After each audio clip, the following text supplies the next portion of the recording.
recorder and have somebody like make sense of what he did like later. And it's like, I feel that in a way, but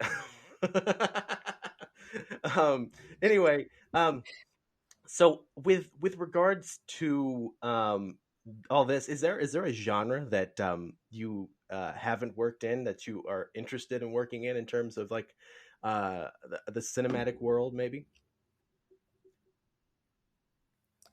Oh God, I don't know. I mean, Well, we've covered a lot of bases yeah, we'll just have to this year in throw out poetry. a request to our writers to come up with something for you. Maybe, I Yeah. don't know.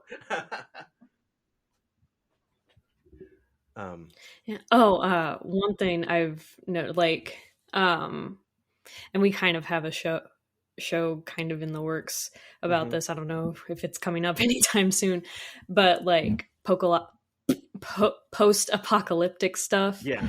Hmm. Um, like I'm a huge fan of like the zombie genre. Yeah. It freaks me out. I love it. But like, oh my God, the Walking Dead theme song is just Hmm. so good. I love how creepy and dramatic it is. And I'm always thinking like I need to write something like that one day. So like yeah, Hey. that would be a really cool thing to write for. Yeah. Absolutely. Absolutely. Yeah. Um. Yeah.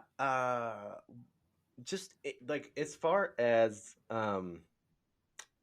writing uh goes, and the development of certain things, what would you say that the process is like, as far as when a show comes about, or whenever the sound for a show, or the I guess the music for a show comes about? You mentioned, like, sometimes it pops into your head, but what kind of process does that look like in terms of the materialization of it? Usually, the first step is like whatever just popped into your head, write it down. Write it down right then, right now, because it'll go away. If you don't write it down, you'll forget about it. And then from there, it's just like thinking on it, and it's a lot of listening over and over to it, and thinking like, what am I hearing? What kind of orchestration do we need here? Like, what kind of sound am I looking for? And it's also a matter of knowing like what instrumentation is going to get you the sound that you're looking for. Like with Starshear Rim, you actually sent me the melody at first, like that wasn't my thing, that was your thing, but it was like just a melody, and it Mhm. was my job to think like, well, I know we want this like really grand space opery sound. So that's obviously going to be like strings, horns. Like I know that that's the sound we're looking for. And you just got to think like, what kind of sound am I looking for, and what instrumentation matches that? And honestly, I sometimes I just have a much easier time whenever you send me like some fragments of stuff that you thought of, like, I hummed like you said, hum this into a recorder, make sense of it. And Yeah. sometimes it's easier, instead of trying to come up with like completely original material, to just take Yeah. something that you gave me and try to figure out like what was the intention here, Yeah. and how can we make it better. Sometimes that's just so much easier than Yeah. trying to be creative, but I guess that's a creativity in its own right. It's a different kind Yeah. of creativity to make something out of something else Yeah. instead of something out of nothing. Yeah, adaptation. It's just it's that's such an interesting like little window. I don't know that gets like enough attention in terms of just like the uh the effort and work that kind of goes into that in making something materialize. And I kind of think, I don't know, I guess the go-to for me for music might be just because I guess I have come to appreciate Copeland so much. It's just like his version of the that Shaker hymn that he did, Simple Gifts, I think it was called, or Mm, Appalachian Springs yeah, or something. Well, he's used in one of his works, but yeah, it became a thing in terms of just like being yeah. less than a simple little hymn. Um, and so yeah, so that's a very interesting little venue or road to go down. So are your ambitions towards like the cinematic world? Is that what you're kind of what you're kind of going towards, or what's your goals? I mean, definitely. I would love to be like composing music for video games or TV or movies, like any of that stuff. Like I don't even have like a specific type of thing I'd like to go into. I just really love scoring for stories Yeah. in general because that's the kind of music I like. That's the kind of music I listen to. Stuff that you can like hear the story behind it and it's supposed to evoke an image. And so like anything that would let me do that in the future, whether it be scoring for films or TV or video games or audio dramas or anything like that, I think would just be awesome. So that's my hopeful future goals. Yeah, yeah, no, absolutely. Yeah. Um, with regards to working on, these different things, like we haven't really had an experience quite like the experience that was Phantom for Pericles Penceworth. Yeah. That was really Yeah. interesting. How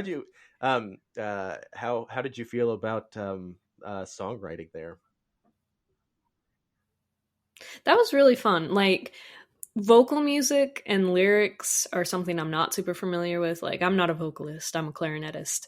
But it was fun to like that's a genre that I don't write or play for very often, that like jazz crooner type thing. So it was a fun time. And what really got me there is this isn't the first time I've tried to do a jazz song and have it played live, but it was way more successful. The last time I tried to write a jazz chart was like 2 years ago, and honestly I think it was terrible. It didn't go well. So to like kind of come back from that and make Phantom, which I feel like actually is in a style that is like recognizable to most people, Mhm. and writing the lyrics for, well, co-writing the lyrics, you really wrote like the meat and potatoes of it. I just rearranged it a little bit. Well, I mean, that wasn't. Yeah, that was. I mean, if by right you mean like slap down like words, that Mhm. didn't like rhyme or have a lot of flow. I, I guess, but I mean, yeah, no, it was one of those things where it was more like a bit of a brain dump, and so then you like made it into Mhm. a thing, and that was that. You made it into an actual song instead of A just like thing. words stringing together. Yeah, so yeah, no, so yeah, it was just really interesting, and it got a lot of love, so that was a lot of fun. But yeah. Um, yeah, and so that was interesting. Like with regards to kind of writing something that would fit into the times and kind of, I guess to an extent, there's Mhm. kind of like as far as like the narrative, the story, writing in like a piece of would be history, I guess it were, to try to make an old song and then put it through like a Mhm. filter so it has that like old radio feel. That was really interesting. What do you think about kind of writing for the era?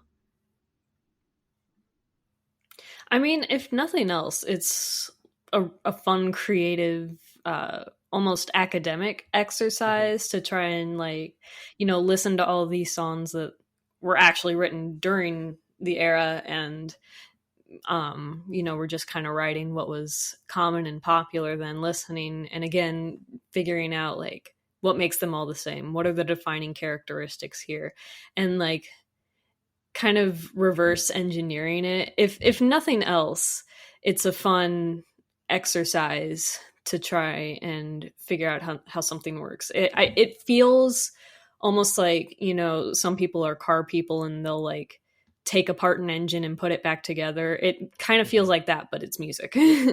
I like that. That's cool. Yeah.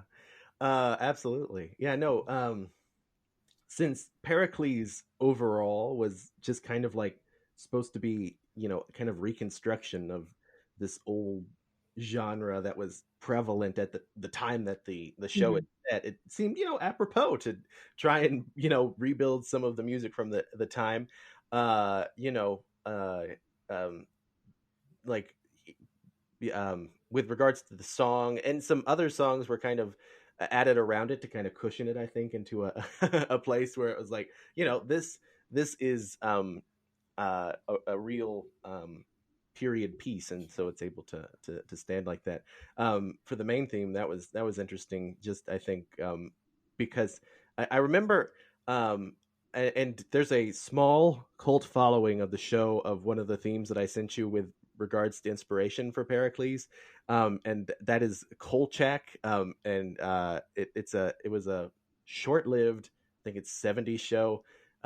Anyway, shortly after hearing the theme of that song, it's kind of an odd theme because it just kind of goes in weird places, but it also just really stuck in my head, and it's like it's got that, like, that's kind of one of the impulses, I think, that really you brought out in terms of the Pericles theme there. So that there's again a little bit more Mhm. showering of praise upon how the but needless to say, there's a lot to be said in terms of good, as far as just like all the, most, all the music that has been done for each of these shows. And so that's kind of like, as an outsider to the musical process, this is also this episode of the after shows, kind of me looking through the window of some of the, compositional processes. So yeah. Mhm.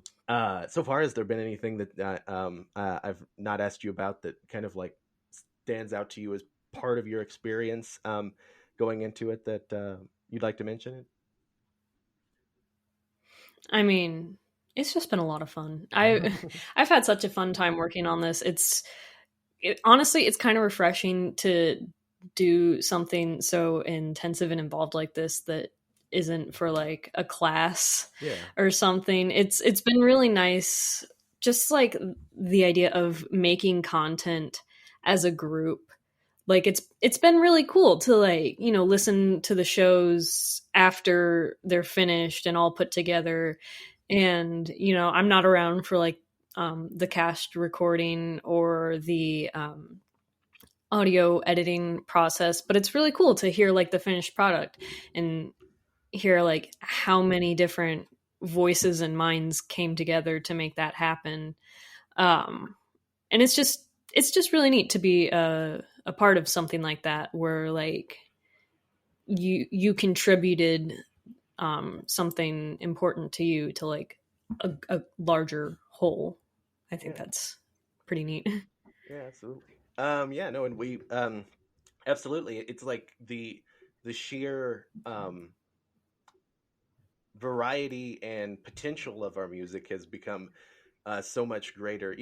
Before, like last year's productions was me a lot of the time kind of working with loops and stuff in order to make that happen, and not really get into the real nuts and bolts of music making. And so that's really been such a Hmm.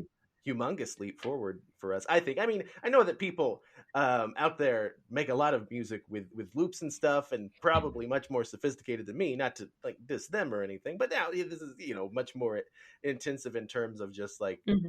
the. I guess I would say the originality. So it does sound kind of like I'm dissing them a little bit, but anyway. um, you know.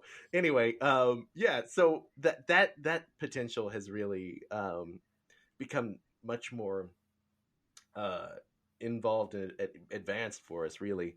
But yeah, I think that's been a real step forward for us. But yeah, I guess to wrap up, I did want to have you on the podcast because it, like you said, it's intensive and well, clearly a lot of work. And so, I mean, I think that needs to be out there and more view of appreciation, especially coming off of such a great score as Pericles Pinsworth. and going Oh, forward thanks. with the remainder of the year. So yeah, absolutely. So yeah, well, thank you for being here. Thank you for making the time. I really